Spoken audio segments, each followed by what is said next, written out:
I think if you're looking at the mind, you've got to sort of separate the physical capacity of the brain and how the brain sort of functions with sort of the mind, which is within the physical being, is connected to three different areas within the body. There's a good teaching out there on the three minds, and there actually are three physiological areas of the body that has neurological cells, not just the brain.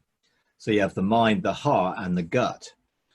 And I would sort of separate those into the conscious mind, the subconscious mind, and the unconscious mind. And the unconscious mind is really the sort of the inbuilt programming. I like to compare it to the computer, and you have read-only memory, which is hard encoded memory, which enables the machine to work and communicate. Then you have the hard drive where the programs are stored. So the operating system and each of the programs which we click the icon on to run. And when you run them, they go into random access memory, which is the conscious mind. So in a sense, whatever, as a man thinks in his heart, so is he. So what's programmed within the heart will determine what we actually believe consciously. And you can try consciously to believe something different, but in reality, that never works.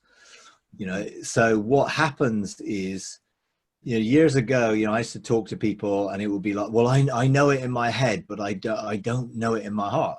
Well, the reality is what they knew in their head was information. What was programmed in their heart was experience, and experience doesn't bow to information.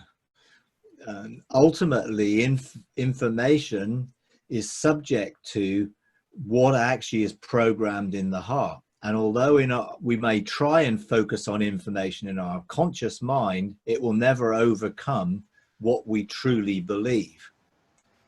Because what we truly believe is knowledge by experience, not knowledge by intellectual understanding. So our subconscious mind is what actually programs how we live.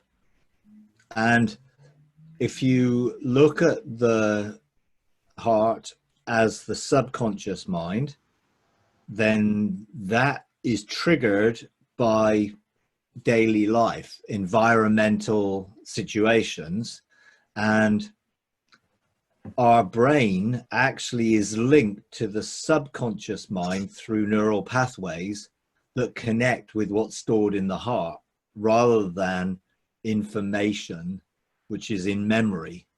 And there's a difference between information that we may have by memory and the programming of the heart. As a man thinks in his heart, if Proverbs 4 talks about from the heart flow the springs or issues of life, and therefore it's the heart which is an inside out process. All of the information that we have in life is an outside in process, but it's only that which is stored within the heart that actually affects what we believe. So a lot of information is shredded because it didn't have an experience behind it. It wasn't important enough to store because there was no experience. So we receive information all day, every day, billions of pieces of information through our eyes, our ears, our taste, touch, smell, the physical senses. But actually, when we encounter God within, this is why the garden of the heart is so important.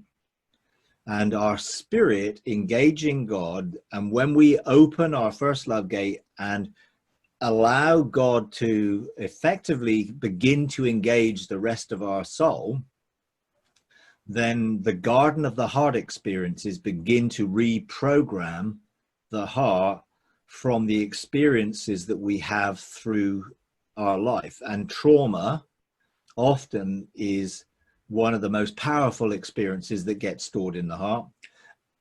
As and also the sort of experiences which are drip, drip, drip, drip, constant experiences in life. So in childhood, if we're constantly told something, we believe it, and it becomes a programming within our heart. It may not be the truth, but it's the truth that we believe. So we needed to encounter the truth, Jesus, the way, the truth, the life, to begin to reprogram our subconscious mind. So that then what gets triggered in any environmental situation, circumstance, is the truth. The actual truth, not just the things that we believe are true. They may be facts, but they're not necessarily the truth.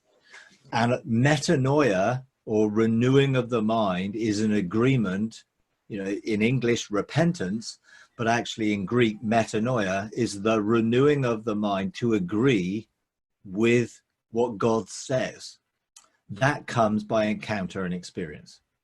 It can't just come through intellectual reading of what God says, if you like. So, yeah.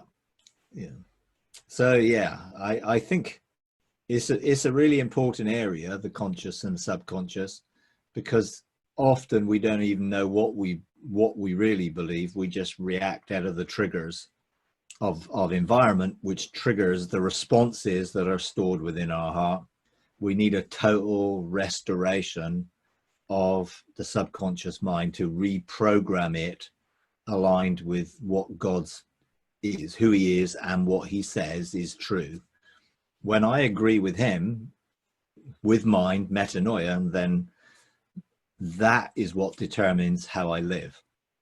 Hi everyone, we're starting a Patreon page, patreon.com/freedomarc, and we would like to invite you to partner with us in taking the message of God's unconditional love, limitless grace, triumphant mercy to a bigger global audience.